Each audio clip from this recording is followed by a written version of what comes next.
سرکار میں لاتا ہے مذاق اس کو شفیع جو میرا غوث ہے اللہ الہی کا تیرا برادران ملت اسلامیہ آئی ہم سے پہلے امت خضرا کی جانب کو لگا کر جناب محمد رسول اللہ صلی اللہ علیہ وسلم کی بارگاہ کی آگے میں بارگاہ مقدس میں حکم کر کوئی بات کا نظرانہ پیش کر لے بڑے بابا کرم اللہم صلی علی سیدنا شفیعنا مولانا محمد وبارک وسلم صلاۃ و سلام علیک یا رسول اللہ صلی اللہ علیہ وسلم۔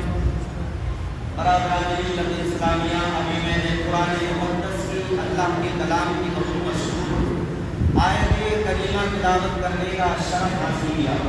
اس کا ترجمہ بیان کرنے سے قبل جو میری تقریر کا آج کا عنوان ہے اسی کے حوالے سے دو اشعار منقبت کی نماز کے تعلق سے سماعت فرمائیں۔ محبت سے بولتے سبحان اللہ اور محبت سے بولتے یا رسول اللہ۔ کہ نمازی دل بنا دے خدا نمازی کا۔ آج جگہ جگہ دیکھا جاتا ہے بے نمازی چوراہوں پر بیٹھ جاتے ہیں، ایک دوسرے سے گفتگو کرتے ہیں، گھر کے اندر چائے بنی ہوتی ہے، لیکن حضرات نماز کو چھوڑ دیتے ہیں، اللہ کے حکم کو بند کر دیتے ہیں، لیکن اللہ کے حکم کو ٹال دیتے ہیں۔ نماز ادھر ہو رہی ہے، ادھر جماعت کھڑی ہے، لیکن ہم آپس میں مصروف ہیں، باتوں میں مشغول ہیں۔ شعر سماعت فرمائے، شاعر کیا کہتا ہے؟ نمازی دل بنا دے خدا تو بے نمازی کا۔ نمازی دل بنا دے خدا تو بے نمازی کا۔ اور پیچھے مسجد میں روز افزوں، پیچھے مسجد میں روز افزوں، مصلی بے نمازی کا۔ یہ میری دعا ہے، دعا کر رہا ہوں، آپ ہر شعر میں آمین بولیں، محبت سے بولیں سبحان اللہ اور کہیں آمین اللہم آمین۔ کہ نمازی دل بنا دے خدا تو بے نمازی کا۔ پیچھے مسجد میں روز افزوں، مصلی بے نمازی کا۔ اور نمازی یاد کرتے ہیں انہیں جو بے نمازی ہے۔ نمازی یاد کرتے ہیں انہیں جو بے نمازی ہے۔ ہوا کرتا ہے مسجد میں، ہوا کرتا ہے مسجد میں بھی چرچا بے نمازی کا۔ چرچا کس انداز میں ہوتا ہے؟ چرچا اس انداز میں ہوتا ہے جب نمازی نماز ادا کرنے والے اللہ کے گھر میں آ کر کے نماز کی حالت میں بیٹھ جاتے ہیں، نماز سے فارغ ہوتے ہیں، آپس میں جب بات چیت کرتے ہیں تو ان کی زبانوں پر یہی جملے ہوتے ہیں کہ فلاں انسان فلاں چوراہے پر بیٹھا ہے، فلاں انسان فلاں مقام پر بیٹھا ہے، فلاں انسان فلاں جگہ پر بیٹھا ہے، اس کو کسی طرح کا کوئی کام نہیں ہوتا، لیکن خالی ہونے کے بعد بھی وہ اللہ کی راہ میں، اللہ کی بارگاہ میں آ کر کے اپنے سر کو نہیں جھکاتا۔ تو حضرات گرامی، نمازی مسجد میں آ کر کے ان کا تذکرہ کرتے ہیں، ان کا ذکر کرتے ہیں۔ تو اسی لیے شاعر نے لکھا ہے کہ نمازی یاد کرتے ہیں انہیں جو بے نمازی ہے، ہوا کرتا ہے مسجد میں بھی چرچا بے نمازی کا۔ اور یاد رکھنا، جو جان بوجھ کر نماز کو ترک کرتے، نماز کو چھوڑتے، ان کے بارے میں شاعر لکھتا ہے کہ نمازیں چھوڑنے کا برا انجام ہوتا ہے، نمازیں چھوڑنے کا برا انجام ہوتا ہے، نمازیں چھوڑنے کا برا انجام ہوتا ہے، نمازیں چھوڑنے کا برا انجام ہوتا ہے۔ ارے منہ ہو جائے گا محشر، ہم ہو جائے گا محشر میں کالا بے نمازی کا، ہم ہو جائے گا محشر میں کالا بے نمازی کا۔ نمازی دل بنا دے اے خدا تو بے نمازی کا۔ درود پاک پڑھ لیں۔ اللہم صلی علی سیدنا شفیعنا و مولانا محمد وبارک وسلم، صلاۃ و سلام علیک یا حبیبی یا رسول اللہ صلی اللہ تعالی علیہ وسلم۔ آج میں بہت اہم پوائنٹ پر آپ سے گفتگو کرنے والا ہوں۔ حضرات، میں نے قرآن کریم کی آیت پیش کی اقیموا الصلاۃ، اللہ فرماتا نماز کو قائم کرو، آگے فرماتا وآتوا الزکاۃ، اور زکات کو ادا کرو، آگے فرمایا وارکعوا مع الراکعین، رکوع کرنے والوں کے ساتھ رکوع کیا کرو۔ اس کا مطلب جانتے ہیں؟ رکوع کرنے والوں کے ساتھ رکوع کیا کرو، اس کا مطلب یہ ہے کہ جماعت کے ساتھ نماز کو ادا کیا کرو۔ کیا ہے اس کا مطلب؟ جماعت کے ساتھ نماز کو ادا کرو۔ آقا کریم کے پیارے دیوانوں، ذرا غور فرمائیں۔ حضرات محترم، آج دور حاضرہ میں دیکھا جا رہا ہے، میں نے دیکھا ہے، خود اپنی نگاہوں سے دیکھا اور سنا تک ہے، آج لوگ جماعت کو چھوڑ کر کے اپنے گھر کے اندر نماز پڑھتے ہیں، گھر کو نماز پڑھ رہے ہیں۔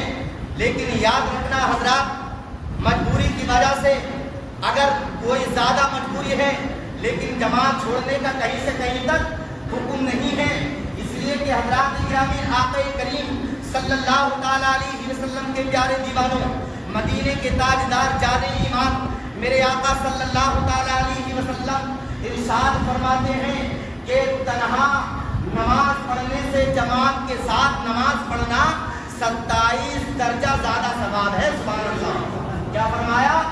کہ جماعت کے ساتھ نماز پڑھنا، تنہا نماز پڑھنے سے، یعنی اکیلے نماز پڑھنے سے جماعت کے ساتھ نماز پڑھنا 27 درجہ زیادہ اللہ تبارک و تعالیٰ ہم کو ثواب عطا فرماتا۔ آقا کریم کے پیارے دیوانوں، یاد رکھنا حضرات گرامی، جب جماعت نہ چھوڑنے کا حکم ہے، جو جماعت انسان کے لیے حکم یہ نہیں کہ وہ جان بوجھ کر کے یا ملا جان بوجھ کر کے جماعت کو ترک کرے، جب جماعت چھوڑنے کا حکم نہیں ہے تو نماز چھوڑنے کا حکم کہاں سے آ گیا؟ آج ہم نماز کو چھوڑ رہے ہیں، نماز کو ترک کر رہے ہیں، جان بوجھ کر کے نماز کو حضرات گرامی ضائع کرتے ہوئے نظر آتے ہیں۔ آقا کریم کے پیارے دیوانوں، حضرت سیدنا عمر فاروق اعظم رضی اللہ تعالیٰ عنہ کے چاہنے والوں، ایک مرتبہ حضرت عمر فاروق اعظم رضی اللہ تعالیٰ عنہ آپ جماعت کے ساتھ نماز ادا کر رہے تھے، جماعت کے ساتھ۔ سبحان اللہ، الحمدللہ، ماشاءاللہ، جناب محمد استخار بھائی، یہ صاحبزادے محمد شارق علی، یہ بچہ ننھے منھے ہاتھوں سے اللہ کے گھر کے لیے، مسجد کے لیے 500 روپے اور امام صاحب کے لیے 20 روپے انعام کرتا۔ اللہ تعالیٰ سے دعا ہے پروردگار عالم ان کے 520 روپے کے نذرانے کو اپنی بارگاہ میں قبول فرمائے اور ان کے کاروبار میں بے حساب برکتوں کا نزول فرمائے، آمین ثم آمین یا رب العالمین۔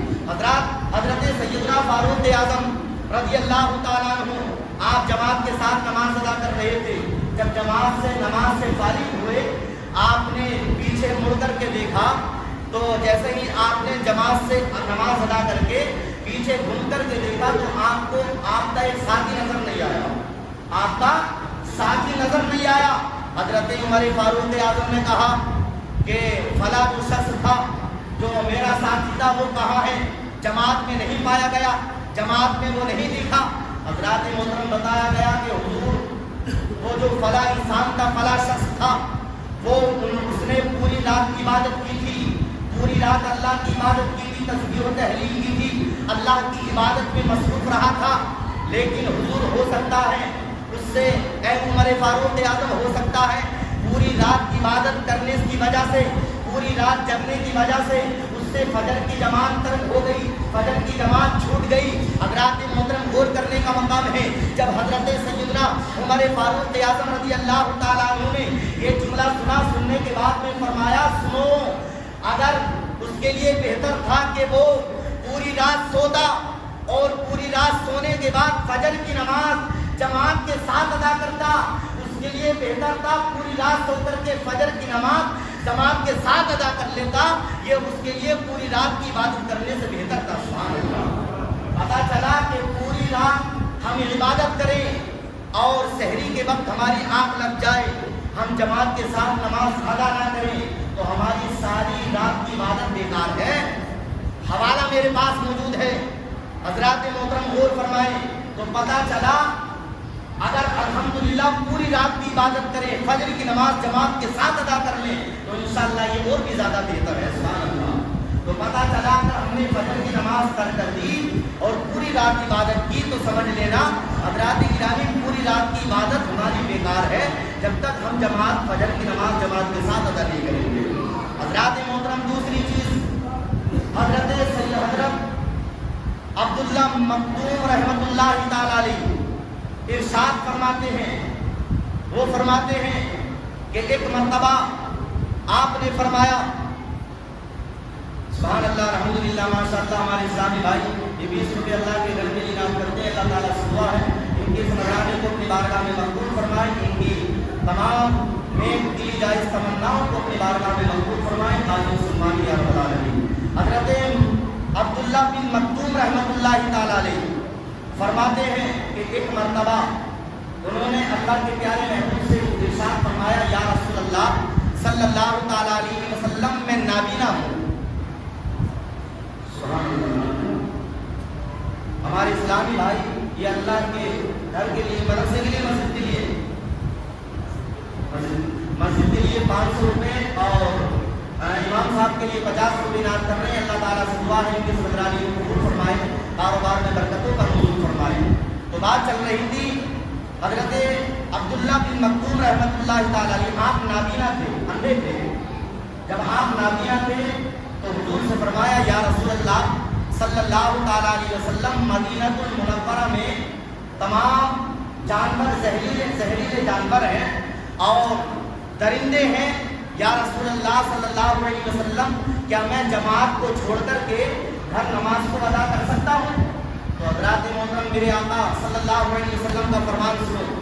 آقا کریم صلی اللہ تعالیٰ علیہ وسلم نے فرمایا، اے عبداللہ بن مکتوم رحمۃ اللہ تعالیٰ علیہ سنو، آپ جب اذان ہوتی ہے، اذان میں 2 لفظ آتے ہیں، ایک حی علی الصلاۃ اور دوسرا حی علی الفلاح۔ حی علی الصلاۃ کا مطلب آؤ نماز کی طرف، حی علی الفلاح کا مطلب آؤ کامیابی کی طرف۔ اللہ کے پیارے محبوب نے فرمایا کہ جب تم اذان سنتے ہو تو اس میں جب حی علی الصلاۃ اور حی علی الفلاح آتا ہے تو اس وقت میں نمازی کو ندا دی جاتی ہے، آواز دی جاتی ہے کہ اللہ کے گھر کی طرف رجوع ہو جاؤ، نماز کا ٹائم قریب ہے، جماعت کھڑی ہونے کو جا رہی ہے، نماز کے لیے اللہ کی بارگاہ میں اللہ سے ملاقات کرنے کے لیے اللہ کے گھر میں موجود ہو جاؤ۔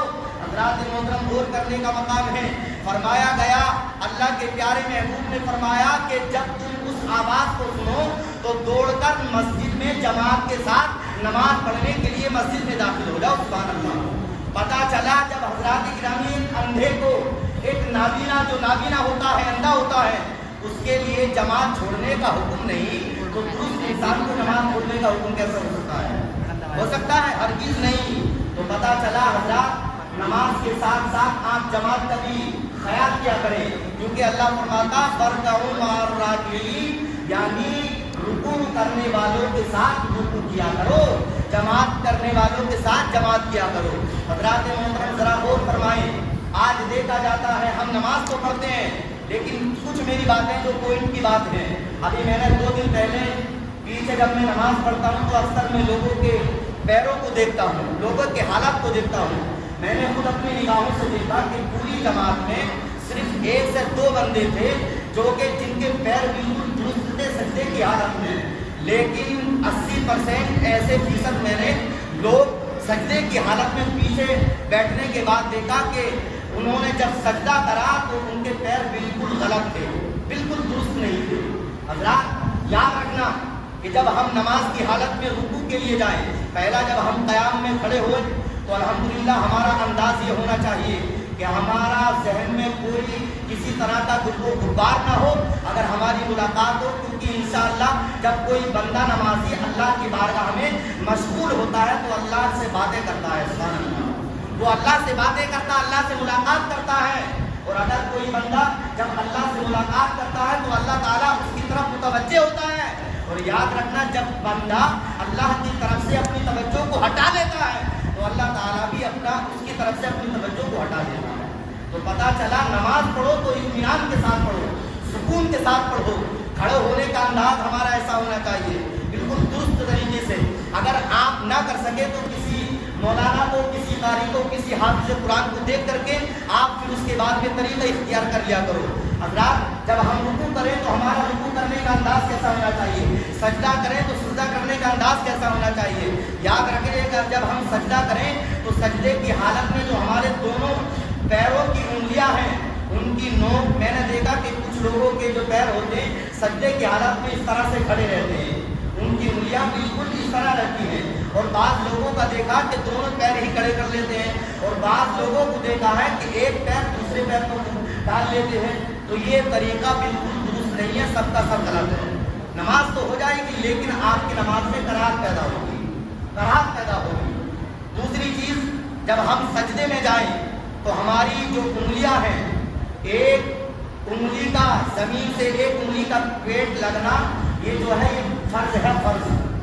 جب ہم سجدے میں جائیں تو ہماری دونوں پیروں کی انگلیاں کا رخ کعبے کی جانب کو ہونا چاہیے، اس طرح سے جو ہوتا پورا کعبے کی طرف کو ہماری جو پیٹھ بچھنی ہونی چاہیے۔ ایک انگلی کا ٹکنا زمین پر رگڑنا یہ فرض ہے، اور دونوں پیروں کی 3 انگلیوں کا لگنا یعنی ان کی پیٹھ لگنا زمین سے یہ واجب ہے، اور ساری انگلیوں کا یعنی کہ 10 کی 10 انگلیوں کو پیٹھ زمین سے لگنا یہ سنت ہے نا۔ تو یہ طریقہ سجدے کا ہونا چاہیے۔ رکوع کا اس طرح سے ہونا چاہیے کہ جب ہم رکوع کریں اگر کوئی پانی بھر کے گلاس ہماری پیٹھ پر رکھ دے تاکہ وہ رکوع کی حالت میں وہ گلاس گر نہ پائے، یہ ہمارا رکوع کا انداز ہونا چاہیے۔ کچھ لوگ رکوع کرتے ہیں تو اس طرح سے کھڑے ہوتے پورا، حالانکہ زور ہمیں گھٹنوں پر نہیں دینا ہے لیکن ہمارا رکوع کا انداز اس طرح سے ہونا چاہیے، یوں نہیں بلکہ یوں ہونا چاہیے تاکہ گلاس پانی کا بھر کر رکھ دیا جائے تو گلاس وہیں پر ٹھہرا رہے۔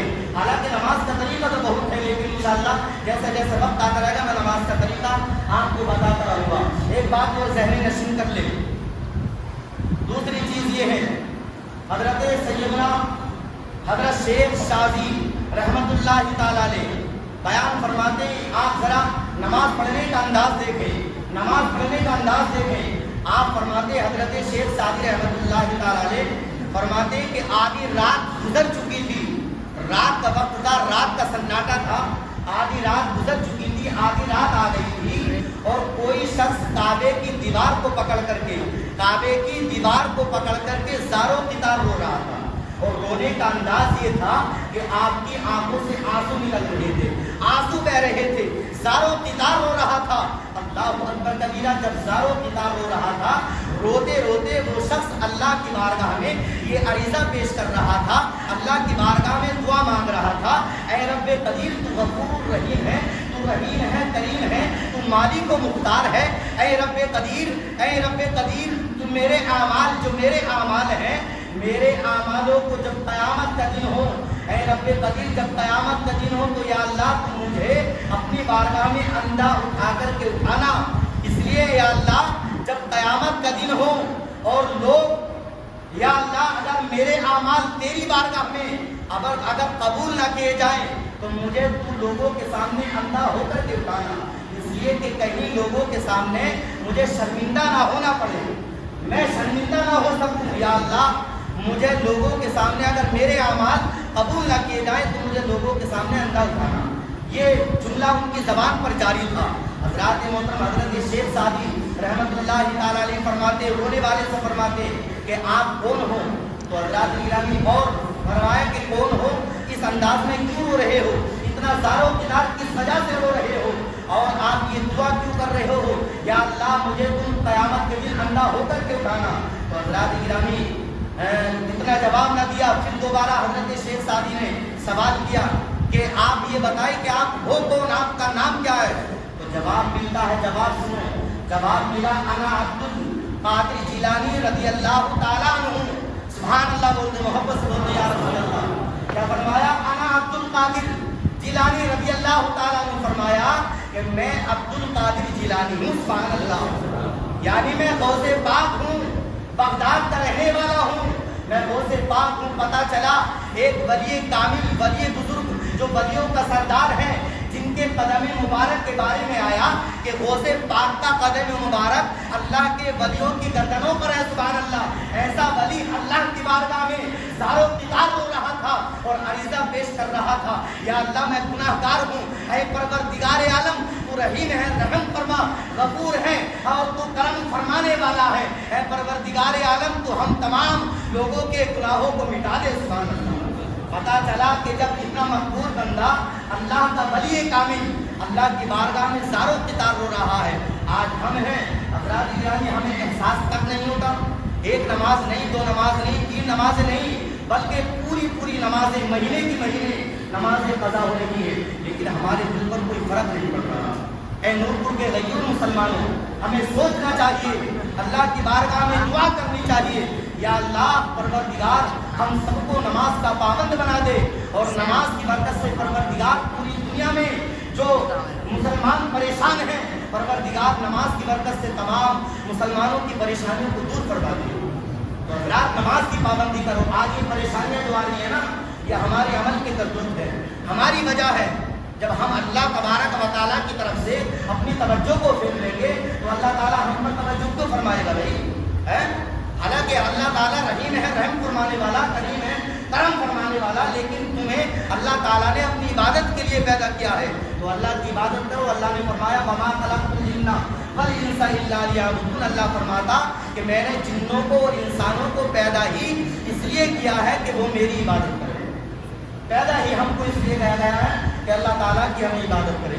اللہ تعالیٰ سے دعا ہے ہم سبوں کو نماز پڑھنے کا شوق اور ذوق عطا فرمائے، خصوصیت کے ساتھ پروردگار نماز کی برکتوں سے پروردگار تمام دنیا کے مسلمانوں کی حفاظت فرمائے۔ ایک مرتبہ بلند آواز سے کلمہ شریف پڑھ لیں، اشہد ان لا الہ الا اللہ واشہد ان محمدا عبدہ ورسولہ۔